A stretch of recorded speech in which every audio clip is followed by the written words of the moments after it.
Well, good morning, everybody, or I should say greetings, everybody. I don't know if you might not be watching this in the morning. So, greetings, one and all, on this fine September day. We are at the halfway mark of the month of September. It is September 15th on this Wednesday. Good to be with you this morning. And I know we're a little bit later than normal, and apologize for that. Hopefully, it doesn't throw off your schedule. Hopefully, it doesn't throw off your day too much. We're going to be in Psalm 143. If you'd like to go there with me, Psalm 143. While you're going there, want to say we had a great service last night. It was good to be with our missionaries last evening as well. Just a phenomenal time, challenging time for the Word of God. And we've had a great week of missions conference. And if you have not been out for missions conference, I would encourage you to be out tonight on this Wednesday. They'll be at 6 o'clock. We've got a brand new family that will be with us for this conference as well. So, or for tonight, and you'll want to be sure and be out and greet them. It'll be a blessing to your heart and to your soul. And then we've got, obviously, this weekend, don't forget services this weekend as well. A week from today, we begin the Rock Ministry, and look forward to that starting up very soon. And I hope that you are ready for that, those of you who are involved in the Rock Ministry. All right, here we go. Psalm 143. Let's see what God has for us today. Psalm 143. The Bible tells us, "Hear my prayer, O Lord. Give ear to my supplications. In thy faithfulness, answer me, and in thy righteousness. And enter not into judgment with thy servant, for in thy sight shall no man living be justified." Once again, our psalmist, and if you look at the top of the psalm there, you may have the heading, a Psalm of David. And the psalmist here crying out to the Lord, asking the Lord to hear his prayer once again. He says, "In thy faithfulness, answer me, and in thy righteousness." Thankful today, our God. We serve a God who is faithful, a faithful God. And he's promised to hear us if we will but call upon him. And he is faithful in that. Our God is faithful. He is true. And he says, and we continue in verse number 3. We've got the cry out to the Lord to hear his prayer, to hear his supplication. Verse number 3. And we get a glimpse into his petition, what it is that he is seeking the Lord for. He says, "For the enemy hath persecuted my soul. He hath smitten my life down to the ground. He hath made me to dwell in darkness as those that have been long dead. Therefore is my spirit overwhelmed within me. My heart within me is desolate." And you get a glimpse into David and what he is going through here. He's being persecuted by his enemy, so much so that he's discouraged. I would say it appears that he is depressed just because of the persecution that he is going to. He says in verse number 4 that his spirit is overwhelmed within him. And let me tell you something. There are times in life where we get to this spot, where we get into the heartache and the difficulty of life, and we can be discouraged. We can be depressed. And it happens. But I would tell you this, Christian, we know you have a relationship with the Lord who will help you and bring you out of those times of depression, of feeling desolate. And when you're overwhelmed by life, God is there. And I would encourage you, go to the Lord in prayer. Oftentimes, our world, our culture, they go to other things. They go to alcohol. They go to drugs. They go to these things that only satisfy temporarily when they should be going to the Lord. And David here says, he goes to the Lord and says, "God, I need you. God, hear my prayer. God, you're faithful, you're righteous. God, I need you at this point in my life." He says, and then he says, "Hey, my enemy, they're persecuting me." Excuse me, sorry about that yawn there. And you look at where he's at, he's overwhelmed, he's desolate. He says, God, I need you. Listen, no matter what you're going through in life, God is there. And run to him and trust him.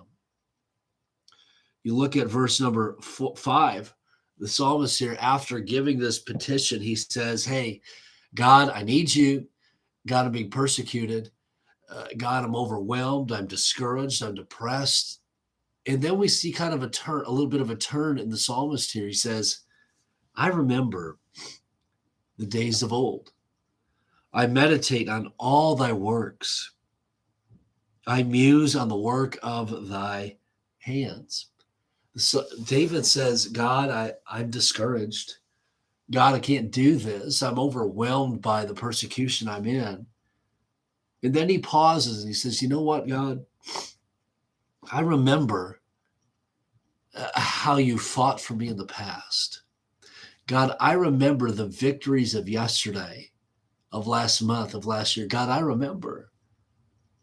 And you know what, God, as he said, God, you are faithful. God was faithful in the past. You know what, God, I believe you're going to help me today. And you look at verse 5, it says, remember the days of old, not just his past, but Israel's past, how God helped Israel. And God helped maybe his family in the past. And he looked back and says, God, you have been faithful all along. And God, I find myself in this difficulty in life where my enemies they're persecuting me. They persecuted my soul. And I'm really going through a tough spot. God, you've helped me in the past. You've helped others in the past. God, I'm trusting you today. Hey, you've been faithful before. And you know, our God has been faithful. Let me tell you, when we go through life and the difficulties of life, remember the faithfulness of our God and what he has done in the past, and he's going to remain faithful in the future. He's going to be faithful today. And look at verse number 6. So I stretch forth my hands unto thee. My soul thirsteth after thee as a thirsty land, Selah. So I think about that. I think of David just reaching out to the Lord saying, God, I need you. You know, it kind of reminds me of a young child. A young child when they get hurt, when something bad is happening in their life, how often they run to their parents, they run to their mom, and they want that hug, they want that connection, they want to be close, they want to experience the love of their parents. That's kind of what God is for David here. God is there, and David says, I stretch forth my hands unto thee. God, you've been faithful in the past. God, I need you now. And hey, God, I need you to embrace me, to hold me, to lift me up during these times. And that's what an example for us.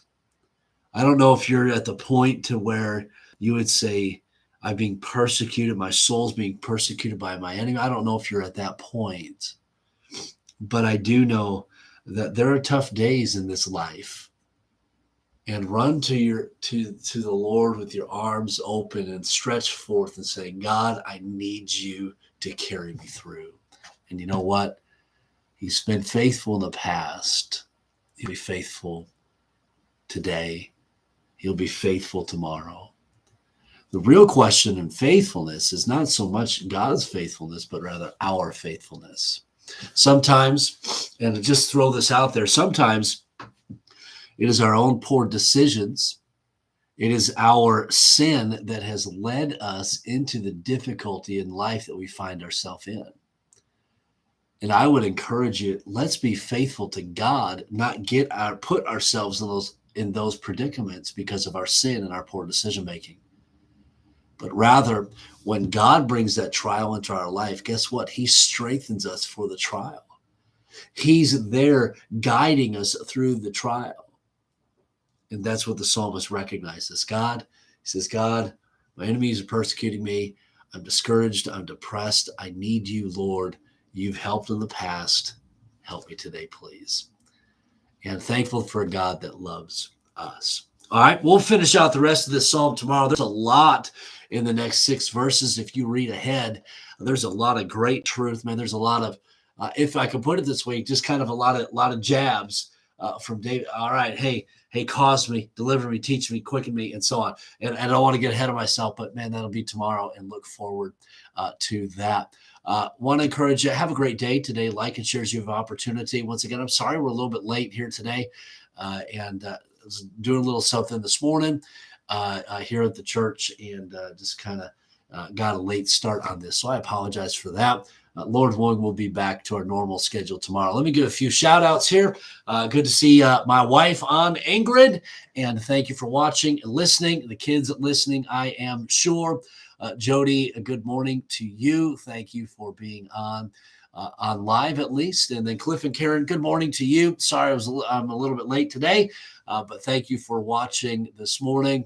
And then Victoria, I'll read. I only get part of your message right now. I'll read the full thing a little bit later on, and I'll be praying for your family, and I'll be praying for you. Pray for a miracle in your life. Okay. And I would encourage the rest of us watching, be in prayer for Victoria Miller and her difficulty today. All right, Lord bless you all. Have a great day. If you're watching this later in the day, thank you so much for being a part. And I want to say thank you. Thank you for your prayers yesterday, as I had the privilege to speak to pastors and missionaries yesterday over at Mansalona Baptist Church. And so thank you for your prayers. And God worked and God moved. I was one of 3 preachers, and it was just a blessing to be a part of, and a privilege to be able to share the word.